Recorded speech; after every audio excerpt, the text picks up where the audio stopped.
Père et du Fils et du Saint-Esprit. Amen. Seigneur notre Dieu, par l'illumination de l'Esprit Saint, tu as instruit le cœur de tes fidèles. Rends-nous dociles à ton esprit pour apprécier ce qui est juste et donne-nous toujours le réconfort de sa présence par le Christ notre Seigneur. Évangile de Jésus-Christ selon saint Matthieu. Jacob engendra Joseph, l'époux de Marie, de laquelle fut engendré Jésus, que l'on appelle Christ. Or, voici comment fut engendré Jésus-Christ. Marie, sa mère, avait été accordée en mariage à Joseph.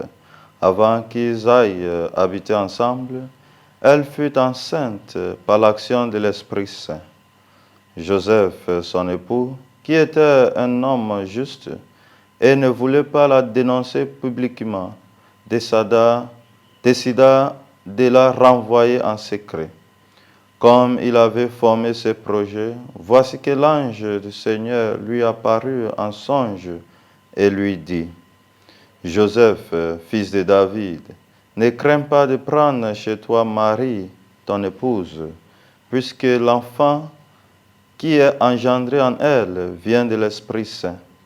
Elle enfantera un fils et tu lui donneras le nom de Jésus, c'est-à-dire le Seigneur sauve, car c'est lui qui sauvera son peuple de ses péchés.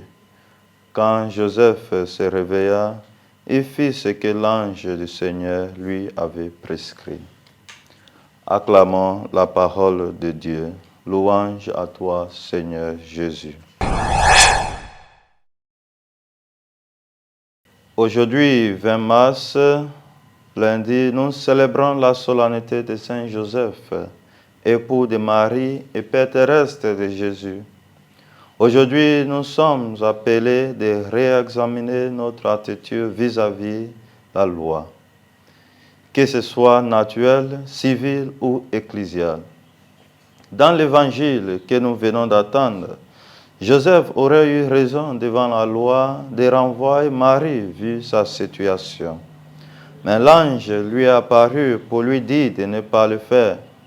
Dans la deuxième lecture, Abraham est présenté comme notre Père dans la foi parce qu'il a cru fermement en Dieu. C'est à cause de sa foi, quand Dieu lui a demandé de sacrifier son fils Isaac, il a voulu le faire. Mais une fois encore, Dieu lui a parlé de ne pas le faire. Qu'est-ce que cela veut nous dire, chers frères et sœurs? La loi doit toujours respecter la sacralité des vies et la dignité de l'homme. Alors, nous ne devons pas faire quelque chose tout simplement parce que la loi le dise, surtout quand cette loi ne respecte pas la sacralité de vie et la dignité de l'homme. Par exemple, on ne peut pas nous accorder aux lois des homosexualités, avortement et tant d'autres lois juste parce qu'il est permis par la loi civile.